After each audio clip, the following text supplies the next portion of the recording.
నమస్తే అన్న అందరికీ నమస్కారం. కువైట్లో జనవరి 2వ తేదీన కువైట్లోని కబ్దు ప్రాంతంలో ఒక గెస్ట్ హౌస్ లో మనం చూసుకుంటే నిద్రిస్తూ ఉన్న ముగ్గురు గృహ కార్మికులు ఎవరైతే ఉన్నారో, ఇంట్లో పనిచేసే మహిళలు ఎవరైతే ఉన్నారో వాళ్ళు వచ్చేసి నేపాల్ మహిళ, శ్రీలంక మహిళ, ఫిలిపిన్ మహిళ ముగ్గురు ఎవరైతే ఉన్నారో హీటర్ పెట్టుకోవడం ద్వారా వాళ్ళు మరణించారని చెప్పేసి స్థానిక మీడియా కథనం వచ్చింది. అలాగే యజమానికి కూడా వాళ్ళు హీటర్ పెట్టుకోవడం వల్ల మరణించారని చెప్పేసి పోలీసులు కూడా తెలపడం జరిగింది.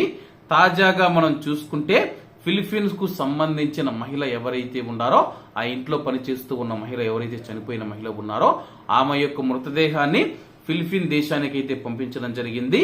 అలాగే ఫిలిప్పీన్ మీడియా తెలిపిన వివరాల ప్రకారం ఆల్వారాడో కుటుంబం వారికి పంపిన శవపేటికలో ఆమె యొక్క నేపాల్ సహోద్యోగి మృతదేహం ఉందని చెప్పి కనుగొన్నారు.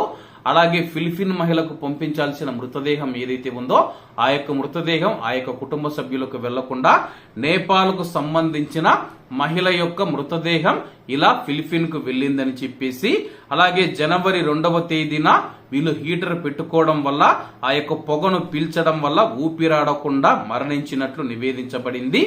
అయినప్పటికీ ఆ యొక్క నేపాల్ మహిళ యొక్క శరీరం పైన మనం చూసుకుంటే ఆమె ముఖం పైన మరియు నోటిపైన గాయాలతో సహా ఈ శరీరంలోని ఇతర భాగాలలో కూడా గాయాలు ఉన్నట్లు ఫిలిపిన్ మీడియా పేర్కొంది.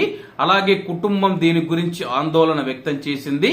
అలాగే కువైట్ లోని ఫిలిపిన్ ఎంబసీ ఏదైతే ఉందో మరణానికి గల కారణాలను ధృవీకరించాలని చెప్పేసి వలస కార్మికుల విభాగం దీనిపైన దర్యాప్తు ప్రారంభించింది. అలాగే ఫిలిపిన్ మహిళ యొక్క మృతదేహాన్ని త్వరగా ఫిలిపిన్ దేశానికి తీసుకురావడానికి చర్యలు ప్రక్రియను కూడా వేగవంతం చేశామని చెప్పేసి ఓవర్సీస్ వర్కర్స్ వెల్ఫేర్ అడ్మినిస్ట్రేషన్ దుఃఖంలో ఉన్న ఆ యొక్క కుటుంబానికి తెలిపింది. అలాగే ఫిలిపిన్ మహిళ మృతదేహాన్ని మేము తీసుకుని వస్తాము, అలాగే ఆ యొక్క మహిళ యొక్క మరణం వెనుక కారణాల గురించి మేము దర్యాప్తు ప్రారంభించామని చెప్పి ఈ యొక్క విషయాన్ని ఫిలిపిన్ ఎంబసీకి కూడా తెలియజేశామని చెప్పి వాళ్ళు చెప్పారు.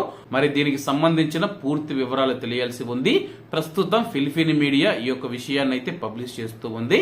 కాబట్టి అందరూ బాగుండాలి, అందులో మనం ఉండాలి. అందరికీ నమస్తే అన్న, జై హింద్.